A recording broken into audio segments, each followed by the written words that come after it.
பெங்களூருவில் மாமியார் கொடுமை தாங்க முடியாமல் மருமகள் தற்கொலை செய்து கொண்ட சம்பவம் அதிர்ச்சியை ஏற்படுத்தியுள்ளது.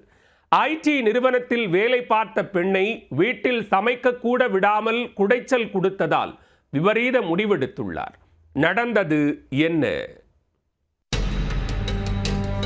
கர்நாடக மாநிலம் பெங்களூருவைச் சேர்ந்தவர் புனீத் குமார். இவருக்கு கடந்த 5 ஆண்டுகளுக்கு முன்பு சுஷ்மா என்பவருடன் திருமணம் நடைபெற்றது. இந்த தம்பதிக்கு 4 வயதில் ஆண் குழந்தை ஒன்று உள்ளது. பொறியியல் பட்டதாரியான சுஷ்மா திருமணத்தின் போது பெங்களூருவில் உள்ள பிரபல ஐடி நிறுவனத்தில் பணியாற்றி வந்துள்ளார். குழந்தை பிறந்த பின்னர் அதை கவனிக்க வேண்டும் என்பதால் வேலைக்கு செல்வதை நிறுத்தியுள்ளார்.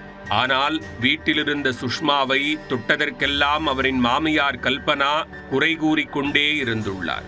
சின்ன சின்ன விஷயங்களுக்கெல்லாம் பெரிய அளவில் பிரச்சனை செய்து வீட்டையே இரண்டாக்கியுள்ளார். இதனால் அடிக்கடி மாமியார் மருமகள் இடையே வாக்குவாதம் முற்றியுள்ளது. இந்த சூழலில் தனது கணவன் மற்றும் குழந்தைக்கு கூட சமைக்க விடாமல் மாமியார் முட்டுக்கட்டை போட்டுள்ளார். மனதளவில் தொடர்ந்து அழுத்தம் கொடுத்ததால் இந்த வாழ்க்கையே வேண்டாம் என்ற நிலைக்கு சுஷ்மா தள்ளப்பட்டுள்ளார். இதை அவரது கணவரும் கண்டும் காணாமல் இருந்துள்ளார். இந்த நிலையில் மாமியார் கொடுமை தாங்க முடியாமல் இளம்பெண் தனது வீட்டில் தூக்கிட்டு தற்கொலை செய்து கொண்டதாக கூறப்படுகிறது. தனது மகளின் இந்த முடிவுக்கு அவரின் மாமியார் கல்பனாதான் காரணம் என்று சுஷ்மாவின் பெற்றோர் போலீசில் புகார் அளித்துள்ளனர். அதன் பேரில் வரதட்சணை மற்றும் தற்கொலைக்கு தூண்டுதல் உள்ளிட்ட பிரிவுகளில் வழக்கு பதிவு செய்யப்பட்டது. பின்னர் சுஷ்மாவின் கணவர் புனீத் குமாரை போலீசார் கைது செய்தனர். தலைமறைவான கல்பனாவை பிடிக்க தீவிர விசாரணை மேற்கொண்டு வருகின்றனர்.